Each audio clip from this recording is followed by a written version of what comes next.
I wrote a story, and I don't know when this was. I was trying to figure it out, and I have no clue when I wrote this. It was a long time ago, uh, and I was looking through the talks I'd given a long time ago just to pull something out to cover today, and this one just kind of jumped out at me because it's just a simple little story. So just kind of relax and listen to a story. That's all it is. And how are stories supposed to start? Once upon a time. Exactly. No, it was a dark and stormy. Oh, it was a dark and oh, it was a dark and stormy night. Well, actually, this is so funny. It starts with once upon a time, but later on in the story, it becomes a dark and stormy night. So just Covered all the bases. everything is covered in. Okay, let's go home now. Once upon a time, and it doesn't seem really all that long ago, I sat in my bedroom angry and pouting because on this very day, I was supposed to go to the park for a picnic and have fried chicken, potato salad, and apple pie. But instead, the sky turned dark and cloudy. My parents said we would have to stay home and have liver and onions instead. I hate liver and onions. We'd best not take any chances, my mother said. You don't want to get caught out in the rain now, do you? My father said with a nice pat on my head. Oh, who cares about a few clouds, I thought to myself. We hardly ever get to go out for a picnic. And I didn't think a few drops of rain, which I hadn't even seen yet, should get in our way. But I figured the issue had been settled. So I went to my room and I looked outside the window, thinking about the crawdads I could be catching in the creek and the trees I could be climbing. And I couldn't help but notice it was not raining. As I turned my gaze down the alley over the bushes, I could see old Mrs. Featherstone's house, which had been sitting on the corner in need of paint for as long as my mother and father could remember.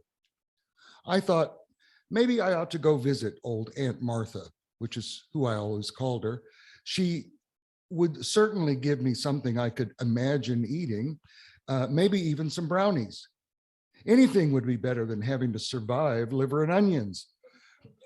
As I sat at the window, I thought of the times I had visited Aunt Martha on rainy afternoons. She would sit and tell me stories and rock in the chair. She was a very kindly old woman who lived all alone in her little house with no one but her old gray cat to keep her company. Whenever I would visit her, she would always take down and proudly show me the one possession she prized above everything else. It was a very old and very beautiful music box, which had been passed down to her from people a long time ago.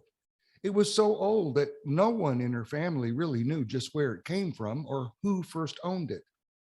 Aunt Martha proudly kept it in the center of her mantel at the end of her sitting room, always dusted, always neatly polished. When her mother gave it to her, she said to her, guard this very closely. It is told that this particular music box is magic, and whoever possesses it will surely be blessed and protected all their days. Well, although Aunt Martha was not sure it was a magic music box, she was quick to tell me she had been blessed and felt safe from the moment she had first received it. And magic or not, Aunt Martha guarded it because it was the most beautiful music box she had ever seen. I sat there peering out the window, my elbows resting on the windowsill, smelling liver and onions cooking in the kitchen, and thinking about the picnic I should have been on. My elbows were getting sore and my stomach was beginning to growl. I knew if I didn't get away soon, my mother would call me to dinner and my fate would be sealed. Maybe if I just quietly climbed out of the window and tiptoed down the alley, I could get to Aunt Martha's house before they knew I was gone. I've got to do something, or I'll face a plate piled with something nobody should ever have to eat. Well, that settled it. I climbed out, and before anyone knew that I was gone and could call me to dinner, I arrived all out of breath outside Aunt Martha's window. I had to stand on my tiptoes to see over the flowers she kept on her windowsill. And there she was, sitting in a chair with her old gray cat sleeping on her lap. On the floor beside her was a sewing basket where she kept her scraps and many colored pieces of cloth that she put together to make pillows and blankets. As I watched, each time she took a breath, her head would lean a little to one side and then drop back down forward, and she was fast asleep. I didn't want to startle her, so I thought I'd just wait a while and see if she'd wake up on her own. I noticed it getting a little bit colder outside, but it looked warm and cozy inside like it always did. Above her chair, I could see the beautiful music box resting royally on the mantle. The glow of the small fire illuminated the intricate details painted on the ornate glass. Somehow there was an exciting fascination about this box, and by the firelight, it looked especially mysterious. I couldn't forget the first time she showed it to me. Her eyes lit up as she said, "Now here, run your little fingers over the smooth porcelain. Now look closely at these delicate paintings all over the front and sides. They're so fine. They must have been painted by the single hair of a brush." On top of this music box sat a finely carved silver lid, hinged on one side, and then it closed like a crown. I can remember when she let me lift the lid for the first time. To my surprise, snuggled inside a velvet lining rested a small bottle of red wine. Aunt Martha always kept it there for her nighttime sip before retiring. But the thing that made my eyes light up was that when she let me lift the box off the mantle and hold it in my own hands, as soon as I picked it up, it began to play the most wonderful music. She told me that the music was able to send joy even into the hardest heart, and I was sure that it was true. Sometimes Aunt Martha would grow sorrowful about her failing eyesight or her slowing gait, and she might mutter to herself, "This old body is getting so frail, soon it will be broken." At times like these, she would say a prayer, take her music box down from the mantle, and gaze at the beautiful designs, and be comforted and renewed by the music that it played to her. I thought that this had to be the most magical thing about it. As I watched Aunt Martha through the window, peacefully sleeping in her chair, my legs grew tired of standing on my tiptoes. Even worse, I began to feel sprinkles of rain on my head. Almost before I could turn around, the sky darkened and sprinkles began to turn into giant drops pouring down my neck and all around me. I hated it when my parents were right.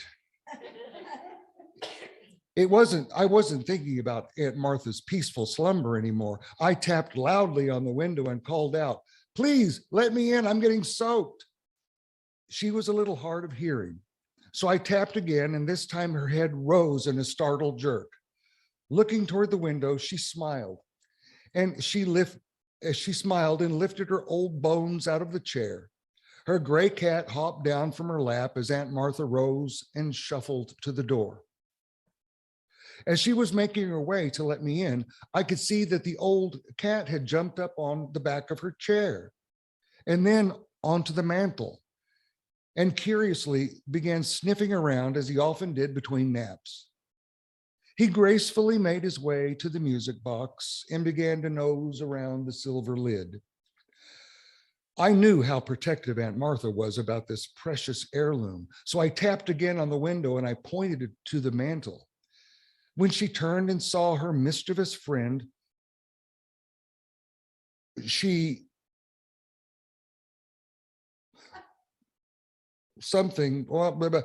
turned around and saw what her mischievous friend was up to, she took her cane and sharply rapped it on the floor and shouted, "Scat!" At this, the frightened cat jumped over the music box and onto the floor. But in doing this, he pushed the delicate box to the mantle's edge and it toppled to the floor. The old woman's heart leapt as she thrust out her arms toward the falling treasure, but it was too late. Before she could move her tired legs even one step, the music box crashed to the floor and shattered into 1,000 pieces. Hearing that terrible sound from my place outside the window, I thought it was her heart that had shattered. But even as the pieces of glass were still sliding across the floor and the red wine had not yet ceased splashing, a wonderful and magical thing happened. The beautiful music in the box that had been playing as it fell through the air suddenly changed as it hit the floor. Now, instead of music, there came a voice singing, resounding from each of the shattered pieces of glass. The song was so pure and clear, she knew no one on earth had ever heard such grace. Upon hearing the wondrous sound, I pressed my ear more firmly to the cold, wet pane. The voice sang of a place long ago and of the women and men who had once owned the great music box. It sang of the old one who had made the box and painted the beautiful designs on its sides and placed within it the wondrous voice that now sang to us. Standing utterly motionless, we listened and we heard the songs of secrets and hidden magic, which could never be released until the box had been broken. That alone could set free the beauty that lay hidden within. There was a song of the wondrous day when she and all great and whole things would be opened, allowing the beauty within to be released. On and on the voice resounded from each of the shattered pieces until the house was filled with song. Its message revealed to the old woman the beauty she had all of her life, which she possessed but was unaware, concealed within the magic music box. Only through its shattered pieces could its majesty be fully manifest. When the music and singing had told its full story, there came from the strewn and scattered pieces a strange golden glow, and they vanished from our sight. As Aunt Martha turned to let me in, it seemed that the bright glow from the broken, vanished pieces had remained shining within her eyes. Showing a quickened step, she made her way to the door and invited me in with a warm smile, and I was dripping wet. That evening, we sat quietly by the fire, she with her tea and I with my hot chocolate. Without a spoken word, we listened within ourselves to the beautiful songs that had been sung by the shattered magical box. Its music filled our very being. And until the day that she went to join the voice, she knew that she was loved. I never again heard her complain about her aching joints and her pains, nor did she worry about her old frail body, which would someday be broken. Instead, she sung within her heart the beautiful songs that she had heard. I knew that she was at peace, knowing that when broken, her songs would be set free as well.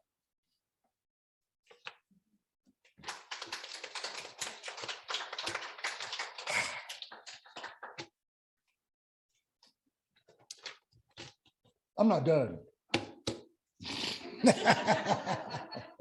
Pardon me. Sit yourself down. Have you ever had one of those years in your life when just everything went to crap? Years? Yeah. Yeah. And it just crushes you. You feel like you've lost everything, and I've had that. 2002 was just was not a pleasant year for me. That was, oh my gosh, that was 20 years ago. I had lost my entire immediate family within 6 years, and that culminated in my sister's death in 2002. And I certainly felt that I was an orphan, at that point. There was just, that was it. No family, just me. And in that same year, I officially left the priesthood, even though I hadn't practiced it in over 10 years. And also in that same year, I lost my inpatient job as a drug and alcohol counselor. So I just sat in my house alone and nothing to do. And feeling as if all of my identity had vanished. There just wasn't anything left to call who I am or to understand who I am. And I had, let's see, that was 2007. 5 years before that, I had started having anxiety attacks, which was just a genetic thing that I had inherited from my mother, that it started in me at the exact age it started in her. Well, the anxiety attacks started coming back, and I really didn't know what to do. So I went and I visited a friend. He was the priest in the parish at the time, and he was just a really neat human being. We went to Costa Rica together, and he was funny and smart. And I told him about how I felt. And we began talking about the spirituality of subtraction, the spirituality of unbecoming. And he said, most of our life, particularly, starting when we're young, we start building an identity. He said, you go to college and, what do you want to do when you grow up? Who do you want to be? And you start taking some classes, what are you taking classes to become, and you're building this identity. And then maybe you get married, maybe you have kids, maybe you do whatever it is. But as it is, you begin seeing yourself as this, as that. And we start maybe building on our personal spirituality. We're going to this workshop, going to that workshop, get certified doing this, we get certified doing that. And we start doing all these things to become who we're going to be. And all that's wonderful. But the problem is that our ego also requires attachments and identities and self-definitions, which we build up as we gain our own career. And those can become a facade. They can become a mask that we use to show to each other. I can remember oh God, I hated this. I can remember as a priest, most of the priests around me were just, like they stuff something up their butt and they're just walking like so. And it's because that's what was expected. It was what was expected. That's what they'd gone to all those years to do. And I didn't want to do that. But it was expected. And so I had to walk around with a little, backwards collar and my little tab in there. I remember one time I lost it and I went to a parish and I was like, where is it? What am I going to do? And this lady ran and grabbed a piece of Tupperware and cut a strip out of it and gave it to me. Worked perfectly. But as we get older, life requires that we let go of those identities. Career titles as we retire, and family as they begin to die. I guess I'm no longer a wife. I'm no longer a husband, and all the things by which we identified and defined ourselves. And so we end up with the big question: who am I? Who am I now? I'm no longer all those things. And we can begin to feel like the hole in the donut. Right, Leslie? Absolutely.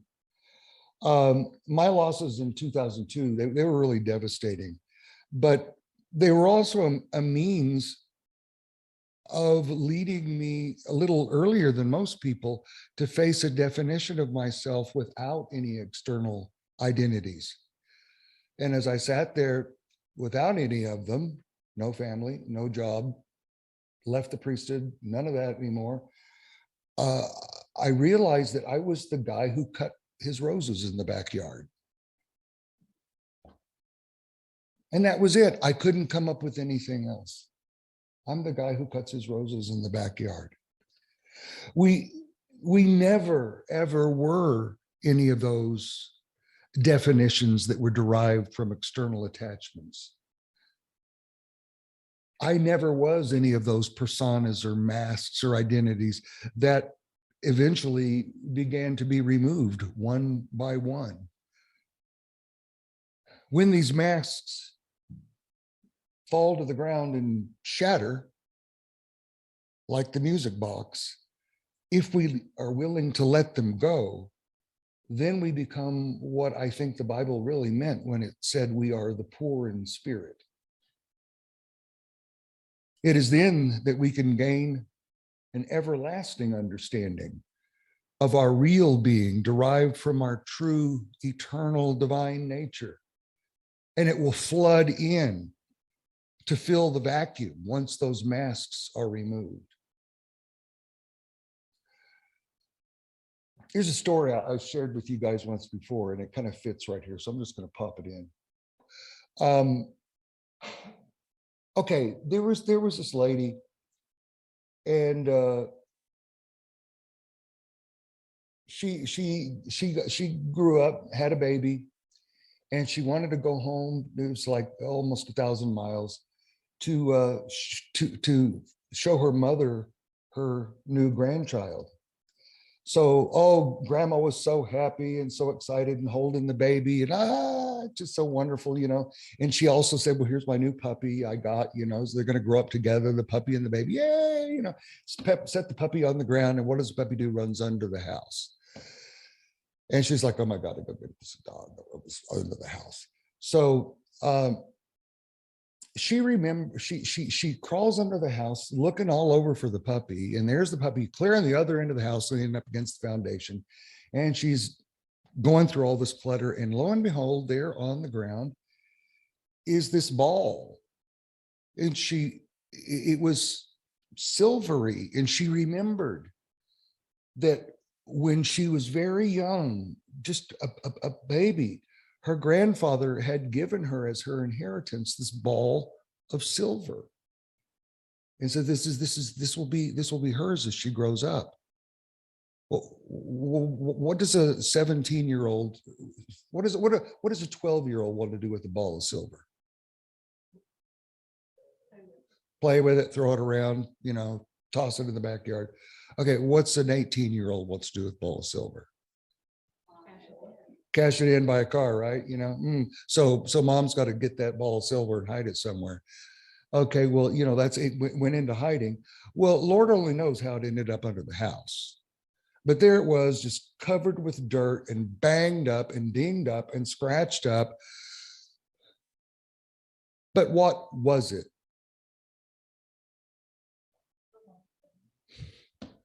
But it was scratched up, dinged up, and all dirty, and under a house covered with cobwebs. What was it? A ball of silver. Why was it a ball of silver? Didn't change? Huh? It was its essence. That's its essence. It had no choice but to be a ball of silver, did it? No matter how much it tried to be something else, it couldn't be anything but a ball of silver, even if it was all dinged up and bashed in and scratched and covered with cobwebs. And that's each one of us as well. You are what you are made to be. You are the one that was made by that old one with the beautiful paintings on your side. And there's nothing you can ever do to change your essence. You are that beauty. We are the songs that are sung from the shattered pieces of the music box. And like a song, we have no need of a mask or self-imposed identities. We simply are who we are. And when we relax into that identity, we are set free. Once the masks fall to the ground and they break, that's when our music is released and our reality will go on forever.